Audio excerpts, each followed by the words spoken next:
Eek, eek. It's time for Protecting the Nest on Research Roadshow. Good morning, Carol. Good morning, John. We have a little bit of empty nest syndrome today. Eek, eek. But we may get one additional nester to join us, I think. So we might have a short show, folks. But anyway, it's going to be a real interesting one.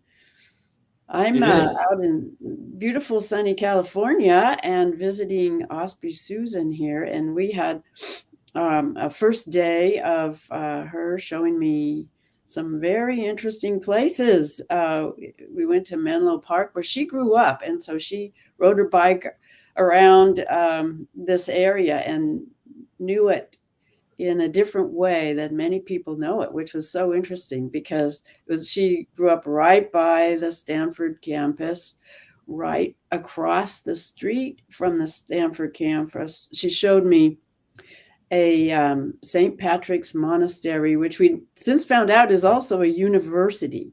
And it looked a lot like the Jesuit monastery that was a safe house right by Macduff's gravesite.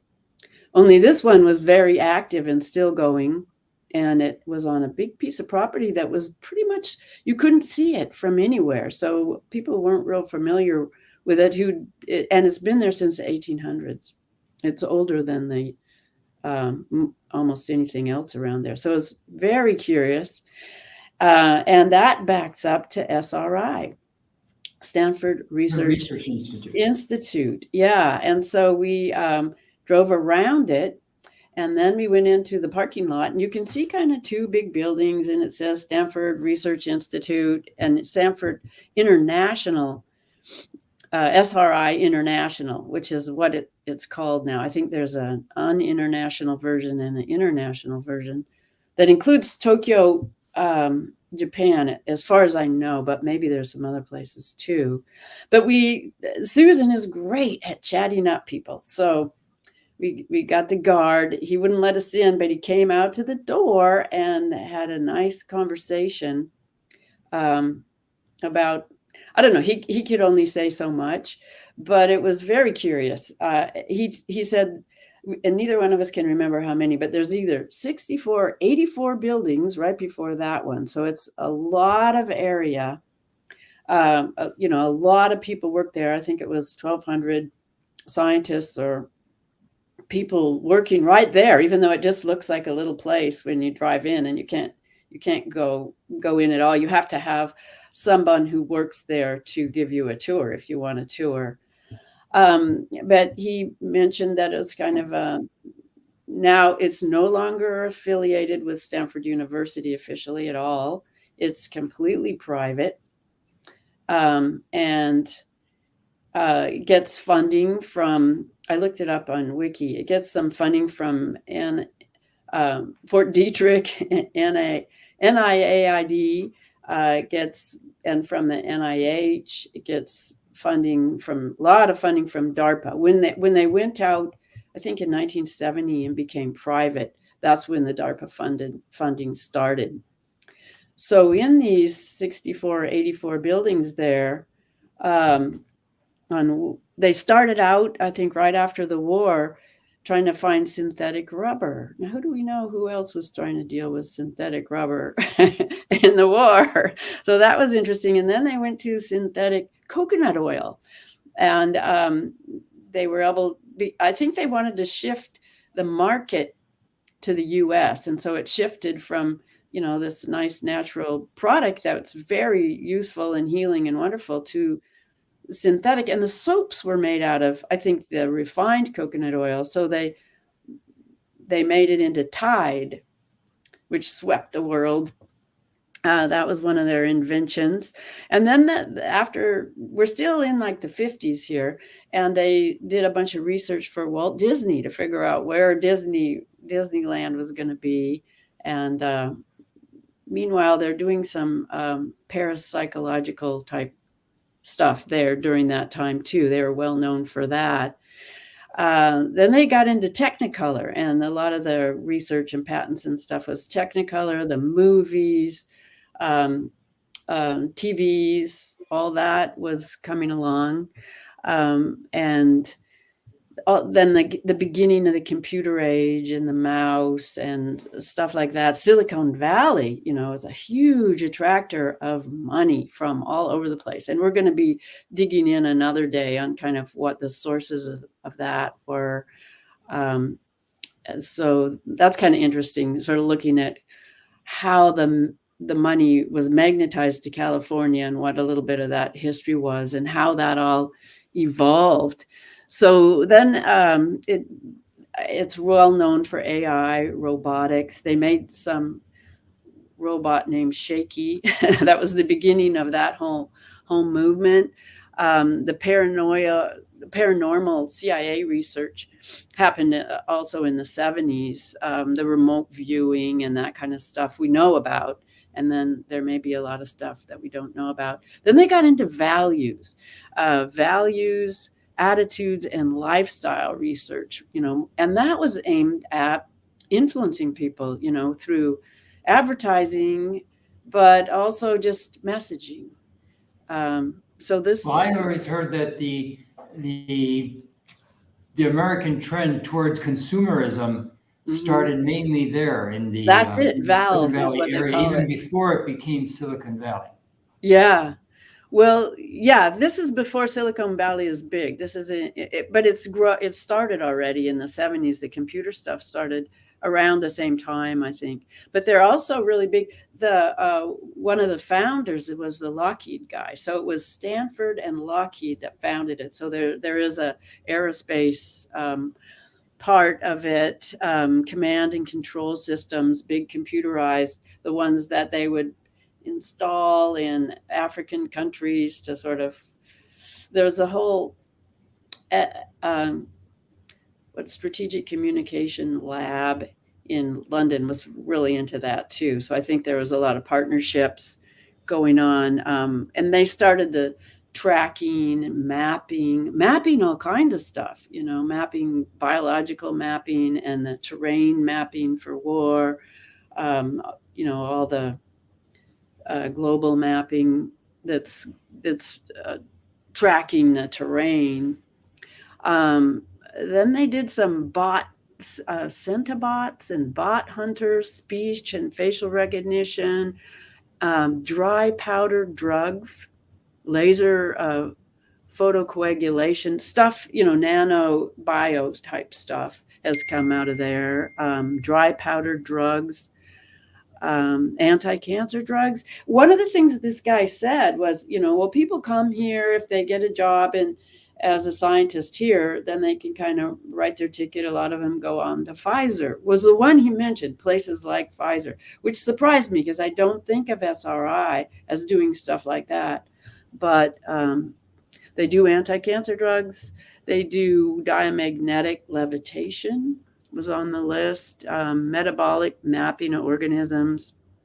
And then in 2006, they started getting the NIAID grants from the Fort Detrick guys, ocean floor and marine mapping. So lots and lots of mapping, and probably stuff like, identifying minerals under the ground or under the water, that kind of stuff that goes up into satellites or planes. They developed Siri, the personal assistant was developed there, with military money and then sold to Apple. So Siri started first and then became our personal assistant.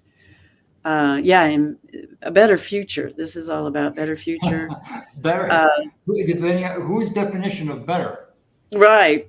They did scatter radar, incoherent scatter radar, atmospheric research facility in Greenland. They run that. That's one of the international things. And that was from 2011, been going. And there's an Allen telescope array that's part of SRA or SRI as well.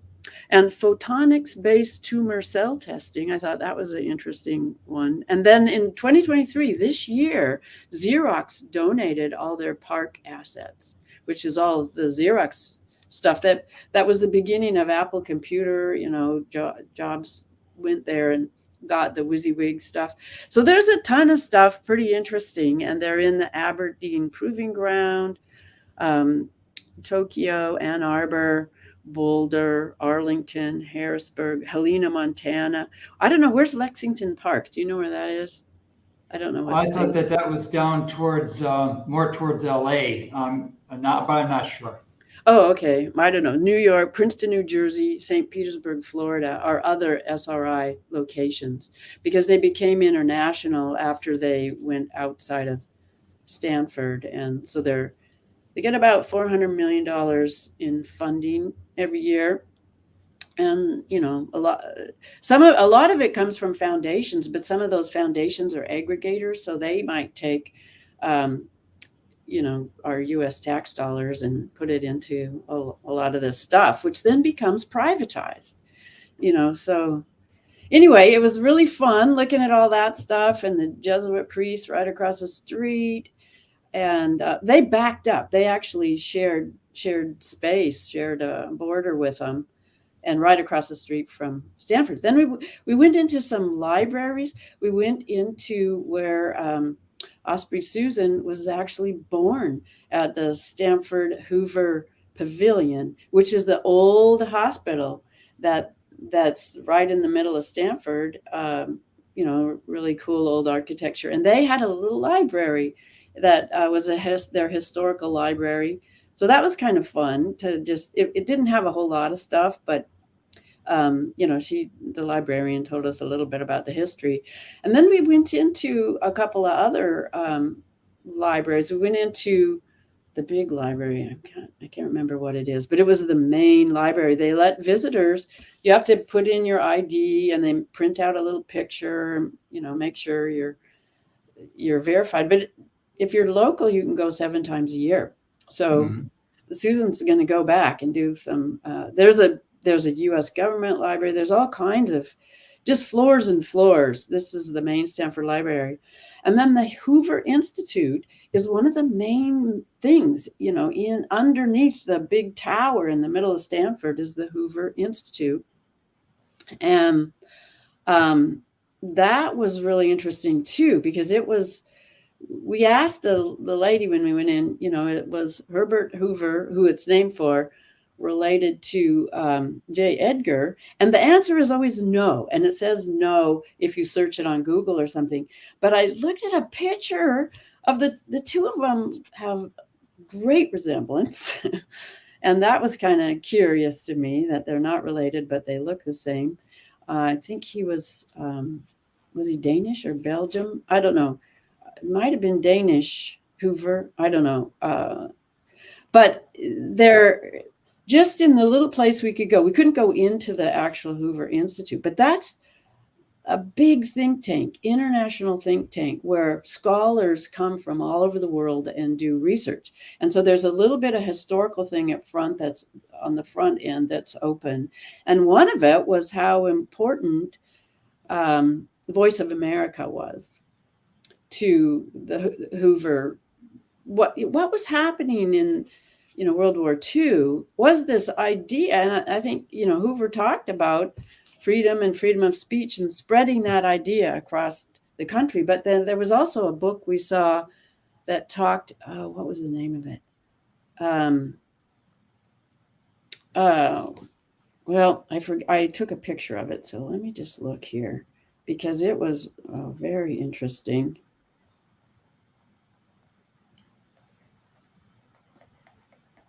Let's see. Oh, let's see. I went to the wrong way. Where is the book?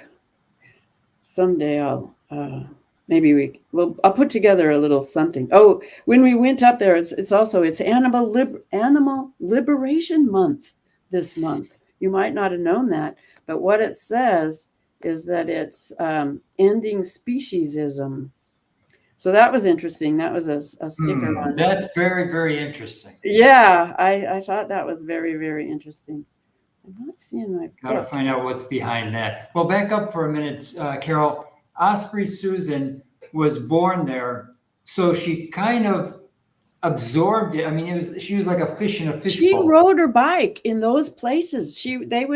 they would terrorize both the Jesuits, and they were scared of going in there because the monks would turn them away. And then they'd go to SRI and, ride their bikes through there and sort of, get in trouble. And that she had a lot of fun. And her grandpa worked at Stanford. He was a gardener to the International Studies program, which we didn't go see that building, but it sounds really interesting. She said it was like a secret garden, and there were one of the things in the Hoover Institute showed when they brought in the Emperor of Japan, or was he the Prime Minister before Hirohito, I think, and her grandpa hosted him, and they got to know him a little bit. So there's a lot of international stuff. Oh, here we go. Here's some pictures. Here's the book. It's called The Road to Serfdom. Oh, yeah. You know that? Von Hayek. From the Chicago Frederick Press. von Yes. Hayek. Yes, it is. And so it says, you have to keep looking out for all these clues that you're going to lose your freedom, I think is what it's about. I just took a picture of the book. But that's where we are, we got all this surveillance stuff going on. But a link that I wanted to show you of a person from Russia who defected in 1984 came over, and he had been very instrumental in the propaganda program in Russia.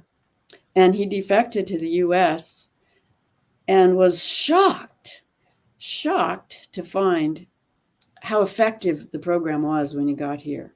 How people had already heard the messaging, were parroting the messaging. So anyway, that'll be interesting to look. So this is the book, Warns of the Danger of Tyranny. Yeah, so here we are, central planning. And it's not even talking about, the public-private partnership or the partnership with organized crime that's going on underneath all that. So yeah. Anyway. Well, let me finish the question I started to ask before. Since Osprey Susan grew up there, she couldn't have known right away that something was very wrong. When did she start to notice that things were not as like advertised, that something was amiss? Well, I think the bicycle stuff, she kind of knew there was secret stuff, that was kind of weird. But I think she didn't put it all together till quite a bit later, when she started, she has health issues, and she wasn't getting any answers like many people who go to doctors, and they end up, well, we don't know what's wrong with you, and we'll do all these tests, and there's nothing wrong with you. It's all in your head for these autoimmune issues. And so she started researching, and I think she realized when she started researching, which was years and years ago before she knew George, she started trying to figure out what was wrong with her and what she needed to do. And I think that's really when her dawning awareness started happening. Mm-hmm.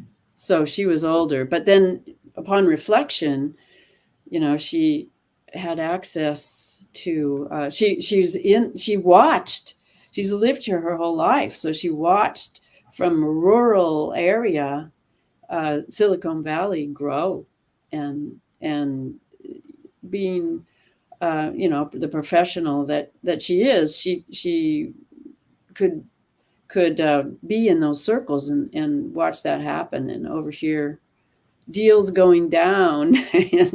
and we're going to go to some of those places. She's going to show me. So it's pretty interesting. I think it all ties together. I mean, look at what we learned from Judith just last week about the connections to the Jesuits, David Ferry, the training ground for the Sandinistas being right there, and the involvement of the intelligence and that happening for the Latin America stuff, what was going on then with, medical research. What was the state of medical research about special access cancer program? What was it really doing? You know, I mean, all those same things were happening in California too. Maybe a little later. I think maybe was first with Cuba being right off shore happening in New Orleans, but kind of simultaneously. Well, the interesting thing about Stanford during the 90s was the waves of Asian immigrants that came, started to flood the California coast at that point, especially those with advanced degrees. I remember during my first trip up to Stanford in '96, I was really surprised, with respect to LA or Houston or New York. I was really surprised how many Asian students there were at the time. Well, we noticed just walking around that the groups of the young students that were coming to visit, many of the groups were all Asian. And we also saw at the Hoover Institute a tour being given by a docent to some Korean people Susan's very observant. I was sort of looking at these really cool posters from, the 40s that were just really beautiful, but they were propaganda posters. But they have, I think, it was like 100,000 of these posters that were from Voice of America and from different countries too. Various propaganda posters that were just beautiful, done by amazing artists. And what I heard the docent say was, wherever you're from, and they mentioned the little town in Korea that they were from, and she brought up a poster, and there it was in their files, but it's all there's electronic of all of those, however many there were, thousands and thousands of them. But Susan's observation was really good, because she said that one of the people was really being deferred to, and she saw a power relationship there that was, she can spot things like that. So this was really interesting in the way the docent was giving the tour and how she was paying attention. So that was interesting. Mm-hmm. Yeah. But I think that's still happening, what you're saying. And the other thing is, I think people around here that normally would have been able to, because of their connections, go to Stanford or whatever, kids that are smart kids aren't getting in. And some of those slots are going to the, I guess, Thousand Talents program, or, there is a big emphasis still on foreign students. Well, for those watching us, not watching live, that will watch us after on the repeat, the reason that Stanford was I don't know necessarily say founded, but the reason it grew so rapidly after the Second War was that it had been decided that Stanford would become the MIT of the West, and it would become the portal for the center of action for this pivot towards Asia in terms of commerce and industry and the financial flows across the various oceans. And in your mind, did you think that started happening? In the 40s? I think it started around 1952. Okay. Because that's when the major money started to pour in, especially coming up from LA and coming west from Philadelphia, Boston, Baltimore. Also, some of the great minds started to relocate from, University of Chicago, especially in the nuclear field. Mm-hmm. They started to relocate from Chicago and Boston area over to the San Francisco area because of this they were planning already in the early 50s to gift some of this technology to schools in China, Japan, and Singapore, etc., to then bring them back in the next generation, in the 90s and the 2000s. Mm. Well, it's all very interesting, and I think that's definitely happening. When we were in San Diego and we were looking at Scripps Institute, there's several giant universities. Oh, there she is. Hi, Tara. Hi. Tara. You're here? Oh, let me I'm just here. finish my sentence. Yeah, finish your sentence, please. Okay. There's several giant universities in China that are sister universities with Scripps, and there's a lot of exchange and presentations and scientists that going on there. So I think, yeah, that's. Go ahead. So you meant they're doing presentations over there, you mean? Yeah, and vice versa. They're sharing a lot of Jumped on. the viral technology that they're working on. It's not just viral. So I couldn't, for some reason, my email wasn't opening for me. And now, like twice, you guys turned into roving circles. So. Oh, really? Oh, Amber's here. I thought she wasn't coming. You got everybody. Good morning, Amber. Is it? Good morning. Hi, I Amber. must have misunderstood the text thread. I thought we were pre-recording, and so I then looked and I saw Tara saying she was jumping. I was like, "Oh no!" Well, so I'm out and about, but I thought I would join. Well, nice to see your glowing dot. Hear your voice. What topic are we on? Well, I was talking about the trip.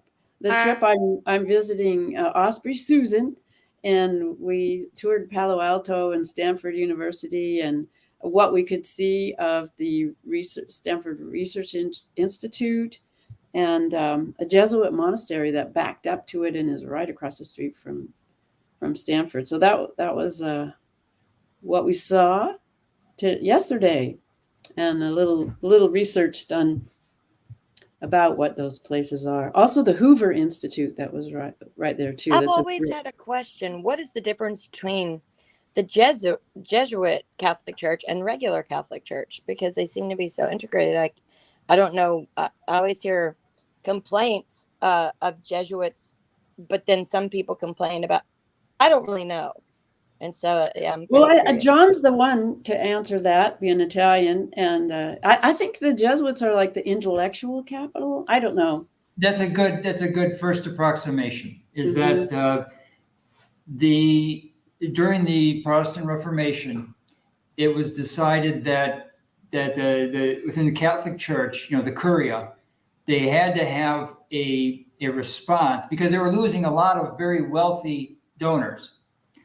They had to have a response to bring back some of the faithful, quote unquote faithful, and the way to do it was to capture academia. And so the Jesuit, that's why you see so many of the early universities in America were Jesuit ones, because they wanted to keep as much of a hold on intellectual capital as they could in order to promote the agenda. And I don't want to get into today to what the Catholic agenda is, because there's various factions within the church now.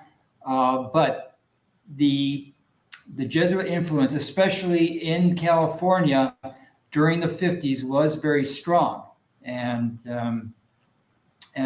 I don't doubt for a minute that they've been infiltrated by some of the usual suspects. And I know of one case in particular, a Jesuit priest in the Boston area that was involved in some nefarious doings. But this attitude that's growing up in California, especially in Los Angeles, that Jesuits are purely evil and we have to get rid of all the Jesuits, that's going a little bit too far. Yeah, but that was my question because my youngest, we put him in Catholic school because he was very rebellious in regular school. And I mean, like, if they said no, he did the opposite. And so we were like, okay, but the closest school to my oldest school, like less than a quarter of a mile, but also many of his friends that he went, that he had started off at a Methodist little preschool. They had all either gone to Paideia, which is my oldest school, or St. Thomas, which was the youngest, which is Jesuit. But here's the thing.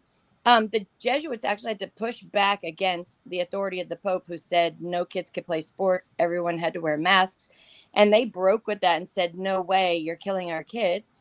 They didn't mandate the vaccine, but so many of them got it. And so many of them are suffering right now. And many have, like, lots of teachers have had to retire because of cancers, because of disease. A lot of some have died, like the lady who walked my child around the whole school and sat and talked to him for 20 minutes about his favorite books, his favorite thing to draw. Her husband died last year. She just died 3 weeks ago, and everyone is freaking out because she was there for over 40 years, and they all were very iffy about the vaccine, but were told by, everyone who's supposed to be the smartest that this was great. And the same with my oldest school, who is more like the Catholic side, not Jesuit side, mixed with Jews. So a large contingency with a few Protestants and lots of secularists. And I would say lots of Druidic kids from Druidic families. They're all integrated together. And it's very interesting to watch if you're watching like a sociology thing, because there's a few conservatives like me there. And, just kind of conglomerating all together. And then you have a large contingency of the Black community, the civil rights community there as well. And a large contingency of these individuals that are together. There's lots of suffering there as well. And so it looks like lots of people are getting hit, but the school that's more integrated with every type are still pushing for vaccination and are not correlating the sickness and the issue with the vaccination. Whereas my youngest school, which is a Catholic Jesuit school, but it has pushed back against the Pope and the Catholic authority. They are they are asking these questions, right? And the St. Thomas Society was the one who actually stepped up and said, hey, these mandates are crazy. This is crazy. What are you doing to our children? And fought for kids to go back to school. And they're part of the Jesuit church. So that's why I've been pretty confused about what it all means, because it seems like a lot of people in the science community that I hear that were mandating these things are the biggest ones to say that the Jesuit church is the most evil. And I'm watching lots of people in the Jesuit church and the Catholic church die. And then I'm watching these science provocateurs and tyrannical group of people that want to pretend that they can be God, and they're in this mindset of so much esotericism that they've decided that they are God in so many ways that they've become tyrannical. They're the very ones who march around and judge and say that these are all the bad people. So for me, I just really want to know the truth. If the Jesuit church is involved in a lot of things, I want to know. Same with the Catholic church, same with the Jewish temple, same with the Protestant groups, same with the esoteric groups, same with the Druids. Like, I think we should all let the chips fall where they may, but not institute chips where they don't belong. Yeah. And that's always been my issue, is finding the actual culprits, not just being pushed into, no, it's these people, because I have a stinking sensation we're not actually pointing to the very people that are very well hidden. And that's been like why I sleep less, is to look for. Well, I think the hidden aspect is kind of what's interesting here, because the Stanford University was founded as being non-denominational, and they made a really big deal about that. It's non-denominational, but it's built in the shape of a Catholic mission. And the whole focus of walking down all these palm trees is this beautiful cathedral that's gorgeous. And it looks exactly like a Catholic cathedral that you would find all over Europe, but there's no candles burning. That's the only difference pretty much. But the fact that the Jesuit monastery and university is hidden, and right across the street is what's curious. That's not known. It's not really talked about, but all the denominations are welcomed and part of it, and it's very international, very pan-Asian even focus, which wouldn't be Jesuit at all. I don't know. But I think Yeah, they've the keepers integrated of the into it. knowledge and the IP, it's that secret thing. That's the problem. And that's what the SRI is, secret. And the IP stuff is secret and private, that it's when you go into the Jesuit thing, it says private. We weren't supposed to go in there, but this private part that takes all our public money and then makes it private, what is that about? That's Right. I agree. But see, that's where it's so difficult, because that's why I don't like closed door school meetings. That's why I don't like closed government meetings. And I know sometimes when it deals with national security and you're dealing with big players, okay, I get that. But it seems like more often than not, everything is behind a closed door. And like, that's why our policy in our house has always been like, I cannot have my children grow up where they have no idea what adults do, what they talk about, and what it's going to be really like to have a family.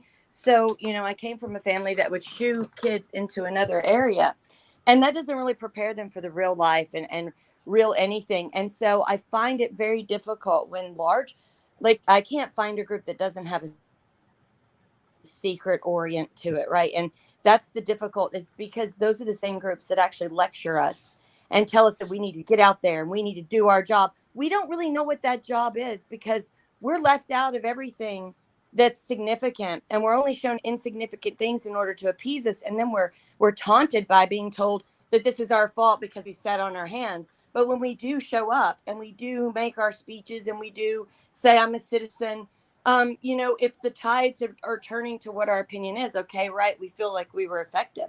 But if the tide is against us, we feel beat down. And so it seems like there's a large contingency of people that work in tandem together behind a closed door. And then so I always feel taunted. And so for me, it always goes back to the truth. So my bigger question is, architecturally, what year was that built? What was the architecture yeah, at that time? That's one thing I mentioned before you came, is that it looked exactly like the monastery that was the one that was a safe house. It's way in the mid 1800s or maybe early 1800s. I don't know the actual year, but it was old. It was older than Stanford University. Is this when they were dividing, like kind of like England did? So even though we became America, there were a lot of hurt feelings when the monarchical group was now considered common. And I'm wondering if that money was put into architectural structures that would bring up that grandeur of old Europe, so that those that's one of felt the important things. Again, you're right. That's definitely, there's these great big huge houses, estates, and we're going to go see one of them. But all the big money got funneled into just a few people that had the golden spoons in their mouths. That they just, everything they did turned wonderful. They went from railroads to oil to electricity, stuff like that. They just surfed the very top of the waves as things changed, and that money has surfed into the high-tech boom. Yeah, Carol, this makes it curious for me. So if I was very upset because I thought that, I'm monarchical, right? I'm a lord or a lady in Europe, and all these people go over to a new land. I'm thinking they're going to bring me back spices. I'm thinking that they're going to find me metals and important things that we've used, and granite and marble and these things that we have now started to carve and utilize. And then all of a sudden they're influenced by what someone in Europe would say is savage, the natives. And you had, as a new pioneer or someone over, you may have come from a very wealthy background, but you had to survive at this point. and you're meeting new peoples, and you're learning about herbs and some of the newer roots and grasses and things that they had used. But you also have to deal with their wild side, with their dominant side. And so you've integrated so much into understanding the land that you've lost that connection to that kind of empire, or that dealings with aristocracy. And then all of a sudden there's like a fear from Europe that's like, wait a minute, we need to make sure that they're not going to form these structures and do things without our permission, because we got to keep it Mhm. monarchical, and there's got to be class system. So we need to reward a good 10, 15, or 20 people by giving them wealth, so that those people will then fall in line under a class system that will be subtle, but will perform to their inner child and how they were raised, and they're going to gravitate towards that aristocracy, because that's what they've only known, and that's what their genetic code speaks them about. So they see the man in the big castle or the man in the big building, and they all flock there, not knowing that it's a system set up by the aristocracy. So I'm wondering, like, this is what it seems that human beings always do. We gravitate towards that one that seems to have authority. And, sometimes that's good and sometimes it isn't.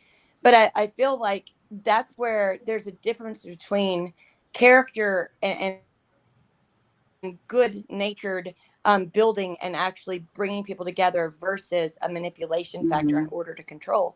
And I think we don't have that discernment yet, even though we've been through this cycle so many times, because I don't have an issue with someone who's wealthy, and I don't have an issue with someone who wants to lead. I do have an issue with someone who's doing it and secretly wanting an outcome that they're not speaking about, Yeah. and utilizing us for those purposes in order to get an army behind them of people that they need to remain dumb to really what they're actually doing, as if we're peasants. Because I don't want to be led by a king. Mhm.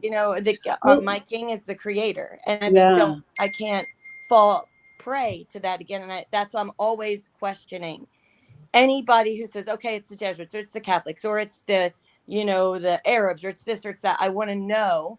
And I know there's too much that people can know that could cause them great grief and problems. But I think we haven't let the chips fall where they may in so many areas, that's why I ask these questions. It's not to doubt anybody. It's literally to gather that information and put in my file, because, I feel like our eyes are the witness to the creator and to the universe. And the more questions we ask, and the more we're able to witness and be that transparent lens to filter it out within all creation, that's super important. So I never want to be deceived in that. That's why I ask. I'm not asking because I don't believe anything anybody's saying. I'm asking because I want to put it in its proper manner and file. Well, can you guys hear me? Yes. Okay, because I got a phone call during that and it made the volume go low for me. But if you guys can hear me, I'll just say my thing about the Jesuits. Okay, so the way that I understand it in my mind is, when in the Battle of Evermore, when the ring wraiths ride in force, it's Yes. like that's the spirit of wrath, and the spirit of wrath we come to understand because they have come to organize, have always organized under certain names, like that we understand as, Phoenicians, or what's the Russian one? It's not coming off the top of my head, but so these Jesuits, their plan is to, like you guys are saying, to be this like finance arm, and it's just that same spirit of greed and this different dark energies that came up in the Western world, attached itself to Christianity and different aspects of culture, and literally trained people to be like, go to widows, go to these vulnerable places of society, and literally convince them to just give you everything that they have, if through some kind of martyrdom, whatever the current trick is. And so they're just like any of these organizations. Of course they have good people who totally have no idea what things are all about, because we've been trained out of looking at things from like detective perspective or sourcing, not now obviously, but just where we've been coming from. And so, that's just like anything. You just analyze any individual. If somebody says they're associated with Jesuit, just really give them like the stink eye. Look into their eye. Are they, what do they know? Because people generally aren't necessarily totally studied up on any certain thing. So just like we're doing now, saying like, well, what does this mean to you, is a good way to put it on the table.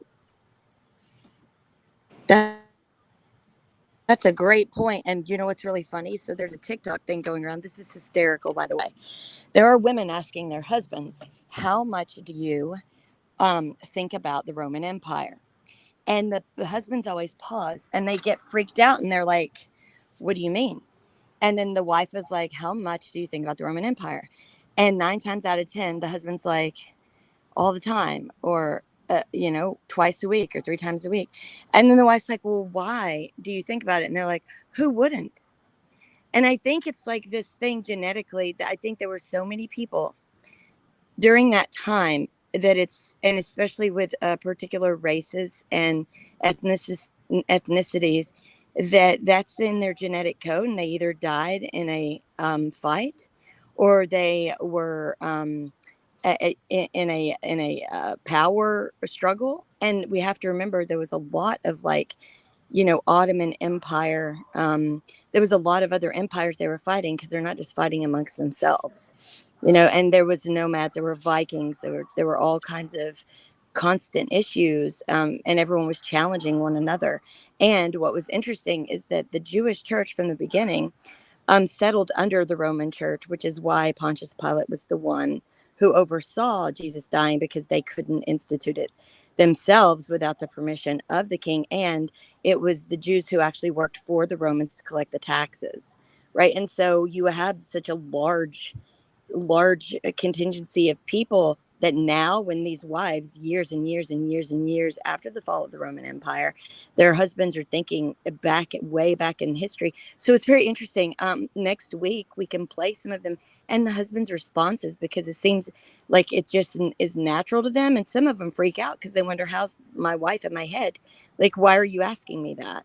Well, why are you asking me that? And it's like they say, well, I think about it all the time, because it was very powerful. It was like, it was a very big stronghold. It was this. So it's very interesting how things go into our head. And it makes me wonder what type of things play out in other races and ethnicities in their head. Are they thinking about the Turkish Ottoman Empire? Are they thinking about the beginnings of the Saudi Arabian War? Are they thinking about the pagan Teutonic versus the Teutonic Knights? I mean, these are things that I'm wondering in our genetic code, which is why it explains to me why so many people were concerned about how to either reproduce or manipulate our genetic code, or just figure out what it all entails. Because when you had Ancestry.com and the Mormons wanting to understand everyone's background, then you have people who want to dig in more and more and more and see if their ancestry actually correlates with their behavioral patterns, with how they think, with how they maneuver in life, to see what reoccurring empires and reoccurring dominating forces all over the world are more than likely going to be a stronghold once again and again and again, depending upon that genetic code. So I can see why they're doing it. I don't think they're going to be successful, because humans are much more complicated than that, and they're not counting the spirit aspect. They're only counting the physical, and you can't do it physically. It's simply spiritual, in my opinion. There's but also the propaganda factor and the mesmerizing people, and I think I have a little clip that would be great. I may leave after this, but the clip is about how this messaging strategy has been so successful. And this insight was from 1985 by a Russian propagandist. He was a real well-known, high level, in charge of the propaganda problem in Russia, and he defected and came to the U.S. and his comments are on how effective his program. He was blown away by how effective what he was trying to do there was on the U.S. population in 1980. Awesome. So Thank it's you, gotten Carol. even further now. Thank you, Carol. Yeah. So I'll say goodbye and you can watch this. Okay, let's play this clip for a minute. Ideological subversion is the slow process, which we call either ideological subversion or active measures, активные мероприятия in the language of the KGB, or psychological warfare. What it basically means is to change the perception of reality of every American to such an extent that despite of the abundance of information,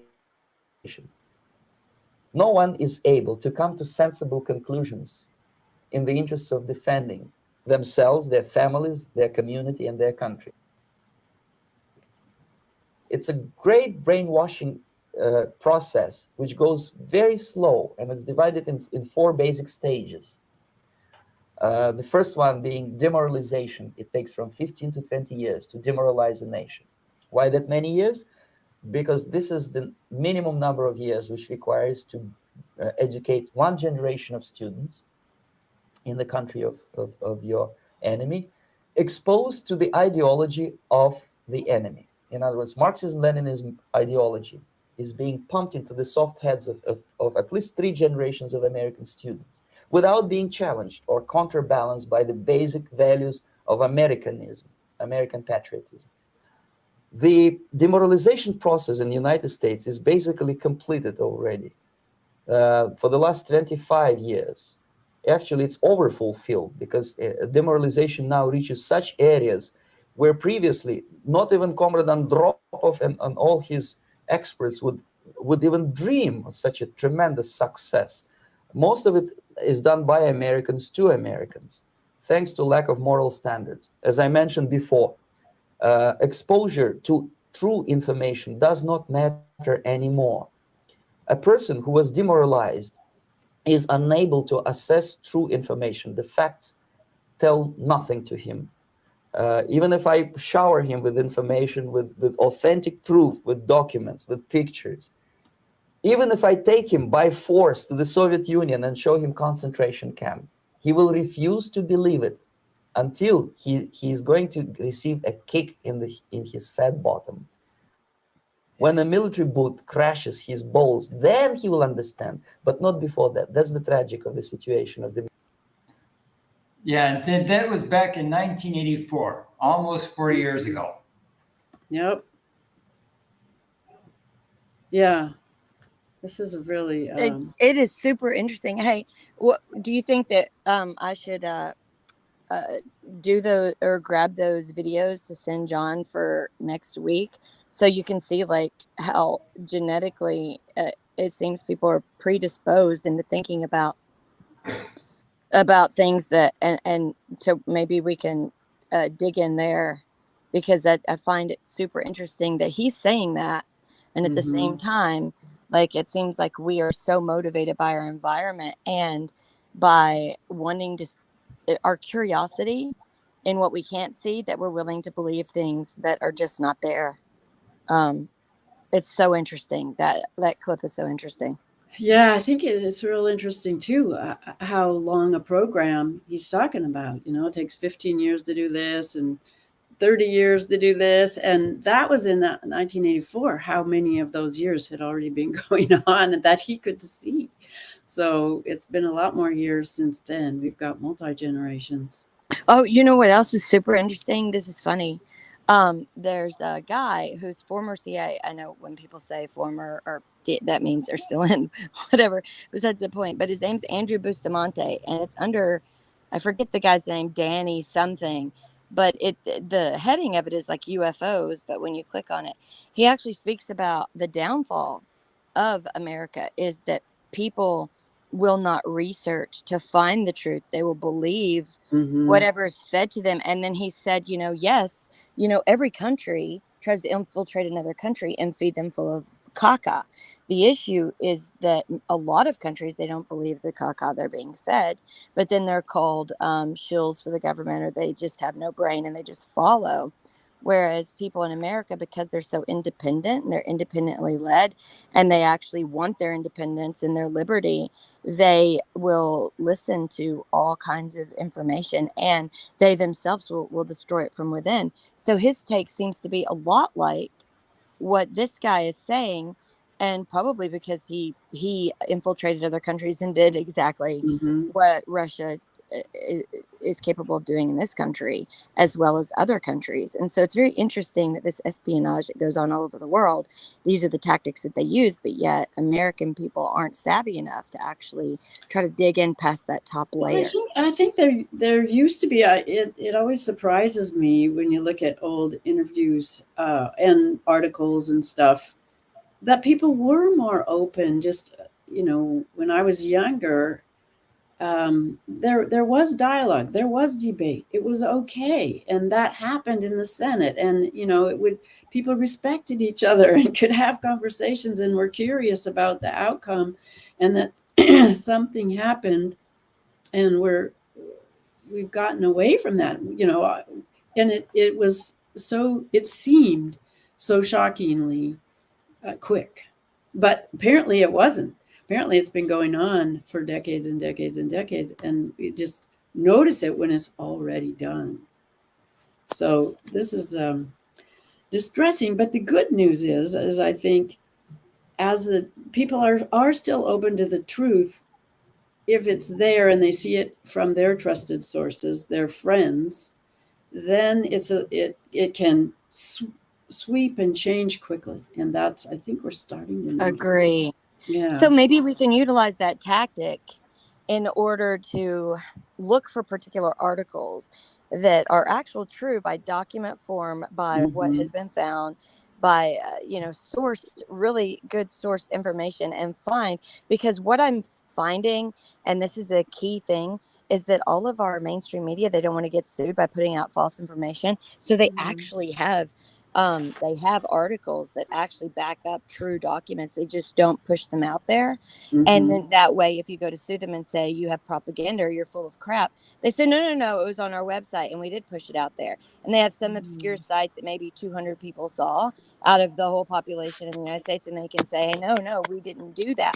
And that's the thing with like the Brian Kemp or the Secretary of State Raffensperger with his call with Trump. When you go to CNN, you only see the 30-minute clip that looks damning, but you don't see the over an hour phone call, which is interesting because if you just scroll further down, they have the whole phone call on there. But that's just so if they get told that they were putting out propaganda and they didn't show everyone on that phone call, and that the whole phone call in total, then they could be sued. And that's why I believe that we would be able to find these source documents on all of those proverbial outlets. That way we can share them with people who only choose a few trusted sources. It'll just take a little bit of organization to try to figure it out. But I think we need to make people aware that these documents have been sourced by their favorite entities that they go to read, because these news stations, they're protecting and covering their butt by always having them digitized so they can say, no, we didn't hide it. So they can't be sued. So we can dig in and find those particular articles, I'm sure. Well, I think there's a really good example of that happened when we were just out and about, and one of Susan's old friends came up and was someone that she's been able to talk to about a lot of this stuff. There's so many people out there, but she's someone that's become aware, and she brought up a lawsuit, and I couldn't write it down, and I don't remember exactly where this lawsuit was, but this is great information, and we'll find out more. We'll get the details. But a business who had mandated the shots and whose employees, some of them had consequences, was sued, and the suit was won by the person that the business was liable for damages. And then there were more than one. There was a bunch of people that got sick from it. And so that suit needs to get promoted. We need to get that out there so it won't happen again. Because if it's all not in the press or not in the trusted, maybe it's TikTok, maybe whatever. I think young people are more aware of other sources like TikTok. So or and Yeah. other ones that I don't Very even much know. get a hold of that lawsuit, that case Yeah, number. we'll Because try I to bet do that that. that's been suppressed Mhm. in the Yeah. local and also the statewide And the media. businesses need to know they're liable. This is a precedent. That's a So precedent. yeah. Exactly. They're setting a Mhm. precedent. So people can start using it Mhm. immediately in court. Yep. Yeah. Yeah. So that's going to help the curve go up faster. Yeah. That's sad and good at the same. Sad that people are so affected, but good that they're finally being heard. But we have to And stop it. Yeah. Mhm.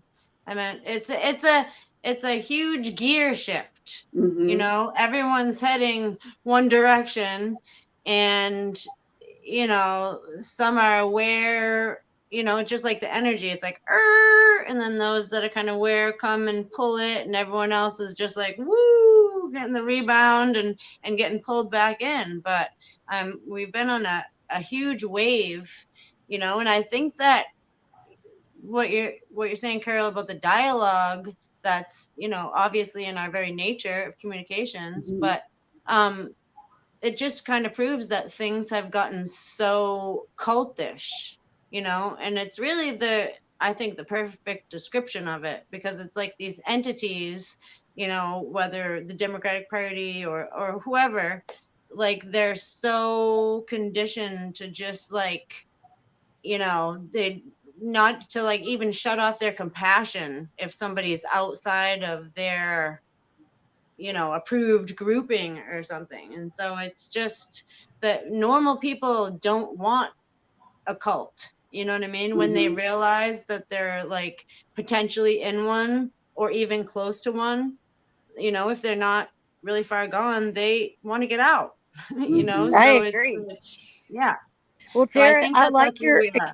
I like your example about it's like a truck driver, and I'm wondering if we could visualize, like you see a truck driver and he's like sitting above traffic and he sees a dangerous car weaving in and out, and so he moves his gear over, he pulls over to the side, and then he adjusts accordingly, and then goes into the proper gear. If we could, like every time see disinformation or oh look over here or oh look over there, and trying to confuse and cause chaos or to just distract, we can visualize that gear shift where we can see above that traffic and look to see where that possible wreckage or where that issue is, and go into the proper gear, pull over to the side, readjust, get everything right, and then ease back in and then take control of the scene and not get caught up in the havoc.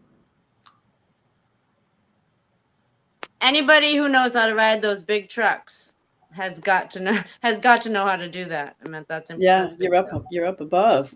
When you're driving, you can see a lot much further. Yeah, in the cars. Well, I've heard, and another reference to it was super in passing because I was doing something else, but I don't know if they were talking about the educational system or probably just what some of these people are trying to implement. But they wanted to any books, they have to be like after 2009 because people didn't learn how to be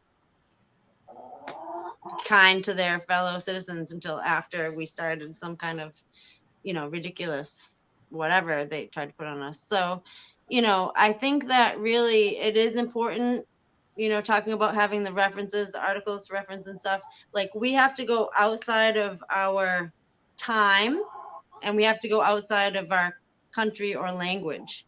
So that's why if we can, if you have Italian people, whoever you have that you can translate things, that's a lot harder for them to, anybody who wants to control a message to control those things. And I had to, my sound did get better when I came back, but Yuri Bezmenov, like he is so awesome. You can't, like, people need to see this and Mhm. see this and see this.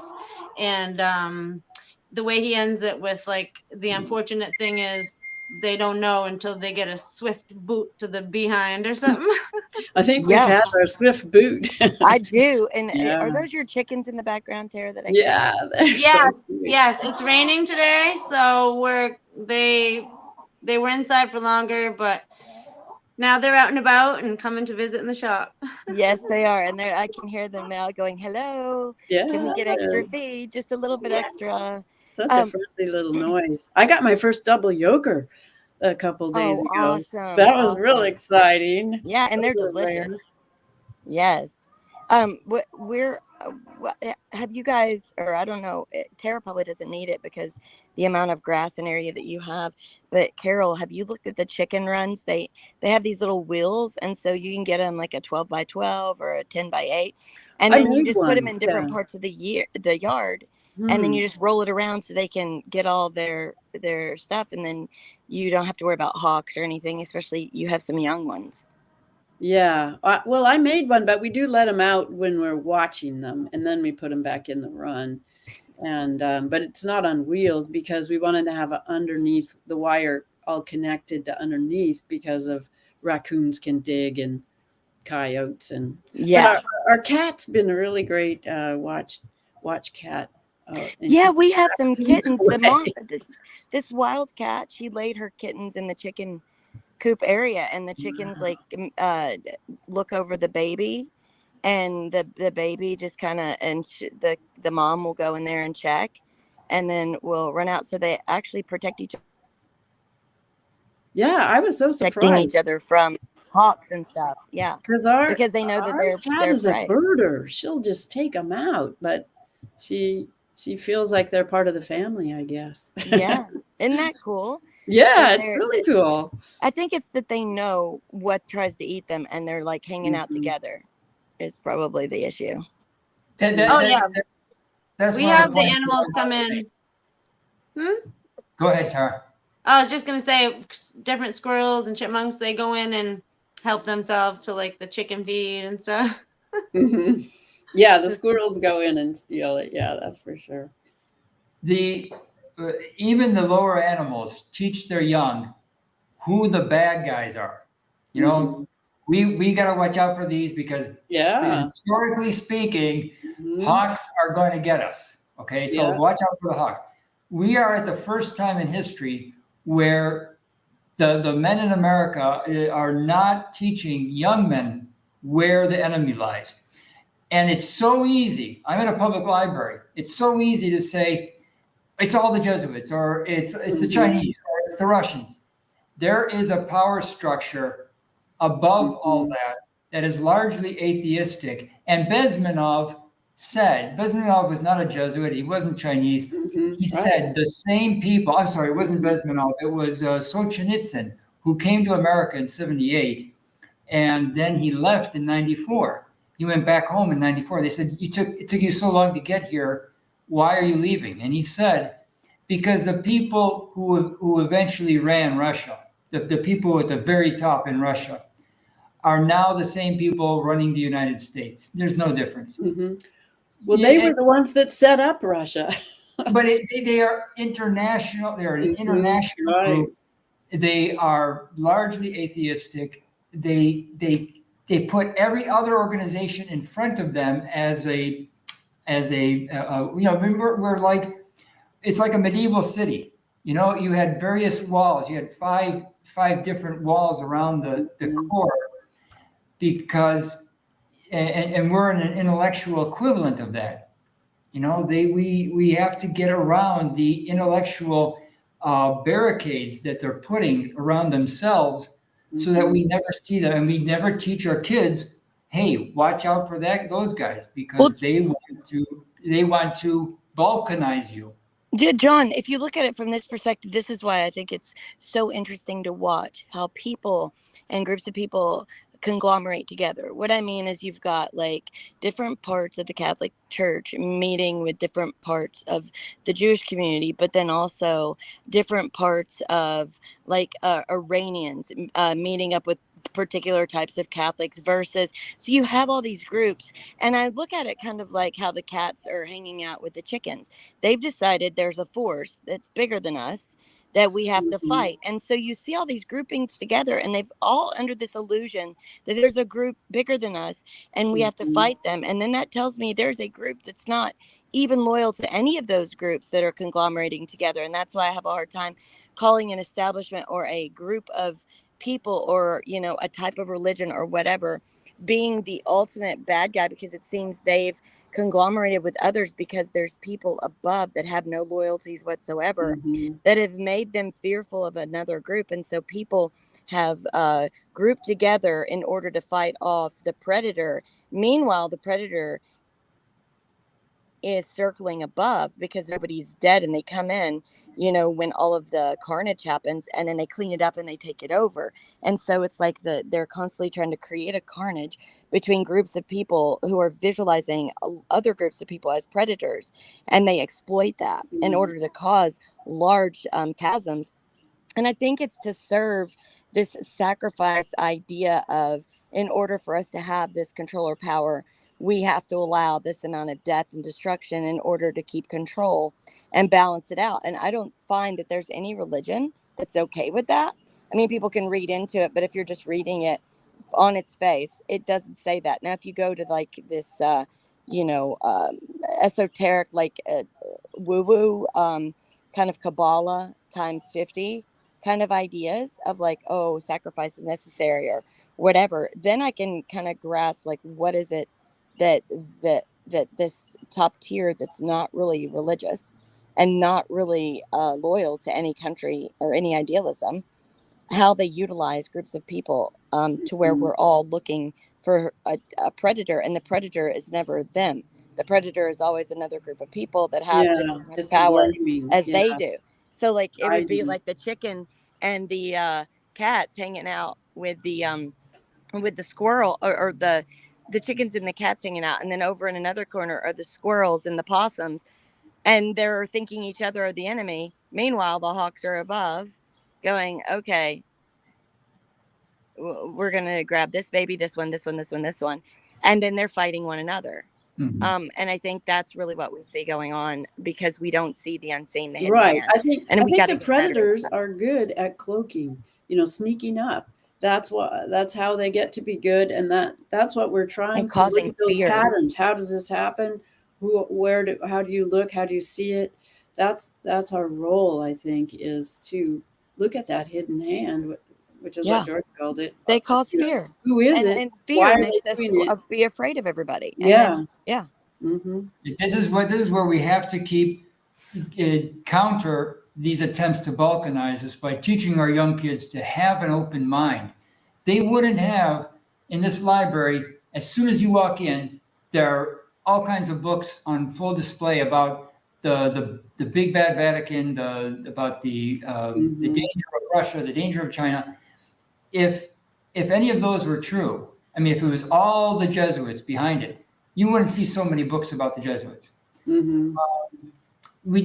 I just want kids to keep an open mind, to accept new information, and that's what Twitter is doing to them. It's forcing them to get a much more narrow mind. Well, a lot of the kids don't watch Twitter; they get it from other places. Facebook. What's the new one? Not Facebook. The new alternative to Facebook. I forget what it's called. Yeah, like Instagram. Whatever. Yeah, there's ones I haven't heard of that are out there. Kids are always looking for the way around from the old way. So whatever is the established way, they're going to go around the edges with their bicycles and terrorize it. So that's their job. So. But you know what? Some people they have very classic souls. So, there's in each generation, there's somebody for every aspect of what needs to be done, and they're not alone. They're weaved in. All us generations are kind of weaved in together. So that's how we make it work. And I don't know. I think that because there's a certain level of floodgate in the censorship arena, not meaning that they're not still trying to censor, like of course they are, but it's just like so Swiss cheesy that they're just trying to plug every hole in every aspect. And so I think it's just like the age old thing of just teaching, we talk a lot about this kind of stuff, just teaching the kids to like recognize energy, to just, really kind of, keep an open mind, but also start off with a suspicious eye and then go from there. And so obviously it's age appropriate. Like you're not trying to little kids that are just enjoying themselves. You're not trying to be like, hey, did you know, blah, blah, blah. So it's just like when they're, whatever they're about to, development wise, they're about to, you know, go out and explore their boundaries and endeavor, we're going to be right there saying, you know, this is good, watch out for that, blah, blah, blah, because each step of the way, there's no time to say, like, there's time to pull back, you know, like at certain levels of adolescent, teen, like, you know, just to, especially like one of the things I love to do is be a fly on the wall, you know, just be going about my stuff. And I'm not even engaging in the conversation, just kind of listening amongst the kids, how they do things and whatnot. And, you know, and that's a good way to do it. But of course, you know exactly when to chime in too. And whether you're chiming in just to jump in the conversation or maybe just to be like that mama voice of like, you know, loud, whatever you need to do. So I think the whole Yeah. thing of, yeah, you know that voice, right, Amber?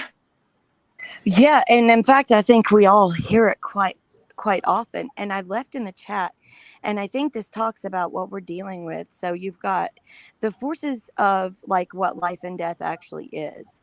And then you have the people who come in and promise improbable things, and then people run to that. And then we get caught up in all this unnecessary carnage. And so I put in there, it's a YouTube, it's spoken verse, but it is Rudyard Kipling's The Gods of the Copybook Headings. So if we could end with that to listen to this chasm that we always have with the hidden hand who comes in and promises so many things versus just the way life and death and our lessons and our tests and how, you know, we instead of evolving as a created species. And it is a bit depressing. And I don't want to go into the weekend being depressed. It should be more of an inspiration, looking at it from a particular angle. If you can see those two forces fighting back and forth of inevitable life and death versus the like the nature of things versus the promises of things that are not real and the fears that come out of that and what it causes in people. And then I think we reach a height in which, you know, we become enlightened, not in a manipulated way, but in a way that because we've evolved as learned species, we're able to have a longer life, but we pass our tests and then we go into bigger and brighter futures. I'm gonna sign off before it goes. So I'll Okay. see you all Okay. next week. Bye, next Carol. week, Have a Carol. good weekend. I love Bye. you. Okay. Bye. Bye. Pass through my incarnations in every age and race. You'll have to I start make it my over. proper prostrations to Okay. the gods of the marketplace. Make my in every age and my incarnations in every. As I pass through my incarnations in every age and race, I make my proper prostrations to the gods of the marketplace. Peering through reverent fingers, I watch them flourish and fall. And the gods of the copybook headings, I notice, outlast them all. We were living in trees when they met us. They showed us each in turn that water would certainly wet us, as fire would certainly burn. But we found them lacking in uplift, vision, and breadth of mind. So we left them to teach the gorillas, while we followed the march of mankind. We moved as the spirit listed. They never altered their pace, being neither cloud nor windborne, like the gods of the marketplace. But they always caught up with our progress, and presently word would come that a tribe had been wiped off its ice field, or the lights had gone out in Rome. With the hopes that our world is built on, they were utterly out of touch. They denied that the moon was Stilton. They denied she was even Dutch. They denied that wishes were horses. They denied that a pig had wings. So we worship the gods of the market, who promised these beautiful things. When the Cambrian measures were forming, they promised perpetual peace. They swore, if we gave them our weapons, that the wars of the tribes would cease. But when we disarmed, they sold us, and delivered us bound to our foe. And the gods of the copybook headings said, "Stake to the devil, you know." On the first Femian sandstones we were promised the fuller life, which started by loving our neighbour, and ended by loving his wife, till our women had no more children, and the men lost reason and faith. And the gods of the copybook headings said, The wages of sin is death. In the Carboniferous epoch, we were promised abundance for all by robbing selected Peter to pay for collective Paul. But though we had plenty of money, there was nothing our money could buy, and the gods of the copybook headings said, "If you don't work, you die." Then the gods of the market tumbled, and their smooth-tongued wizards withdrew, and the hearts of the meanest were humbled and began to believe it was true, that all is not gold that glitters, and two make four, and the gods of the copybook headings limped up to explain it once more.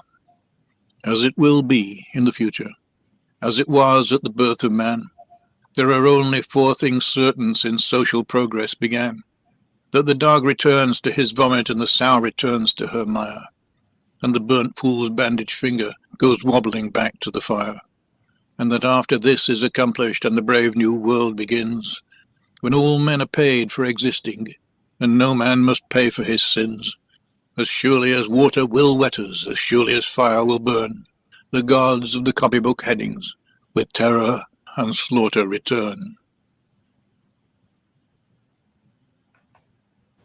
There That you was go. simply fantastic. Yeah, and Wow. Rudyard Kipling does the poem "If," which is great if you have young sons, and as they're growing up. But with this one, and you look at it in depth, it's already hard enough dealing with nature and the idea of death and carrying on your seed to your children and your children's children's children, and even thinking about death is very sad. And yet, because the strength of humans, we want to carry on and carry on, and we know that there's an afterlife because genetically and deep inside we know that it exists. You can't put your fingers to it, and you can't show it, because that's what the things that promise you, the lies and the things that cause us to fail and cause us to be sinners and cause us to do awful things to one another in order to get this promise that they cannot promise, because they're promising it on physical realm instead of the spiritual realm. And when that happens, we lose half of what we are, which is our spirit. And so it's hard enough to deal with the gods of the copybook headings. It's hard enough to deal with the inevitable, with just the wages of life and death and nature in itself, and pain and sorrow and suffering. But then to add in that group that wants to manipulate our fear of the death, our fear of the inevitable, our fear of not knowing what we've earned or what is hereafter, because we are physical as we walk, we become detached from our spirit, and that we just follow this group that leads us always to suffer much worse than we would if we would have just followed our true nature and listened to our spirit to guide us. And I think that's what we're dealing with, is this: we're losing our spirit and who we are on the inside in order to look for the physical relief of the inevitable, which is, it's inevitable. And yes, the food chain is sad. Yes, death is sad. All of that is very sad. But when we're promised these magical things like this genetic therapy that now is bringing death much quicker, this is what that force that came in to promise us these unimaginable things is trying to do to our physical, which kills us faster and takes away our very essence of gaining understanding and wisdom in this life, this physical life that does end in death. And so, yes, we should, wish and pray for no more death. But in that, we should not go to follow something that wants to cause an expedient death where we're detached from our spirit. And I think that's really important to go into the weekend. Find your spirit, go outside, talk to the animals, talk to your plants. It's not silly. We've been with them since the beginning. It's a beautiful thing. Life is a beautiful thing, and death can be beautiful. And the fear that those who promise us crazy things want to instill into us so that we'll do the crazy things, we need to let that go and let God, and I think that is so empowering going into the weekend. And even those who don't believe in God, just don't fall for those who promise physical foreverness, because they're very detached from their spirit, because their spirit is crying out, this is not the way things work. Right. And there are a lot of lonely people in every neighborhood. Go out and find those people, and don't let we should we should be adamant. Never again a mask mandate. The masks, Never. No. forget the mask mandate. Go out and hug somebody. Share. I couldn't have said it better, Amber. I love it. And, I just want to tack on to that we should never allow ourselves to be conditioned to live in fear, to live in sadness, or any level of negative emotions, because that's not how people were meant to live, And so if we're in the huge battle that we're in life right now, where we say, no, we don't want premature deaths. We don't want deaths that are direct cause of a weapon or whatever we're facing up to. But at the same time, we recognize that in that fight, we're going to maintain a grounded, relaxed attitude. If there's, it's not that we don't get sad and we don't get afraid, but we target it with our own weapon. We think, where is this coming from? And we literally are laser on, what I mean? There's a natural sense of what we're going through, and the heavens know so much more than we do. And so ultimately there is that thing in life and death that's not meant to bring you down. It's meant to make you light, to remind you that you are a spirit and that you are a soul, and that with that you're light as a feather, on the connections of love, of everything. And when we get integrated into these physical things, we've approved of that mission, and we're here on that mission. And that is a mission that, that spirit is what's constant, and the material world is what is made to change right under our feet. And so I love it, Amber. Thank you so much. And God bless you guys. Tara, John, look at it this way. This is one of my favorite ways to look at it. Whether those forces that come against us to get us to believe in our physical self rather than our spiritual self, I look at it like this, because I'm not the judge and I don't have those heavenly answers. I look at it like the guy Slugworth from Willy Wonka and the Chocolate Factory, right? He's coming and saying, here's this thing. You can make a lot of money. And they all think that he is not working for the total package of our tests on Earth. Now, whether that thing is actually not working with those testing and with us going to a higher level and reaching, that place that we all hope for.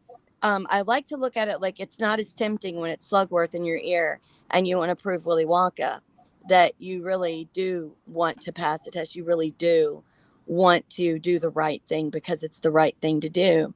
And so inevitably, instead of saying, okay, I've got to fight this force, I think if we all concentrated on passing our test and not taking that gobstopper, thinking we're going to make money from it and turning our back on that spiritual self of ours, we would all be, moving in such a great formation to get to that next level. But instead, we're looking at this group that's tempting everyone rather than making sure to secure ourselves first, because first, we don't accept the gobstopper. And then second, we go and let everyone know, hey, we don't even know if this gobstopper guy is testing us for Mr. Wonka.